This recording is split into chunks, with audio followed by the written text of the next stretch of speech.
releasing this manifesto today in Goa, and we are also meeting all the political parties in Goa, whether it is the national party or the regional parties, and demanding that they include these points in their manifesto.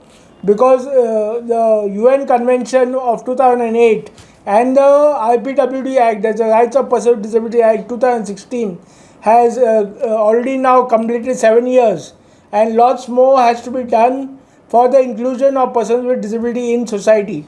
So, keeping that in mind, we are releasing this 10-point manifesto.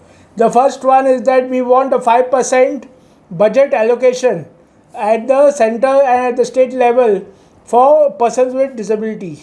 Our second demand is that health insurance should be accessible for all. Our third demand is that public buildings should become accessible within a period of 3 years.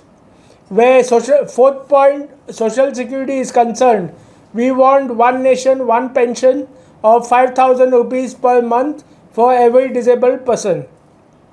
Coming to the social political inclusion, which is our fifth point, we want a nomination in the Rajya Sabha for a person with disability and a 5% reservation at state level and at all levels.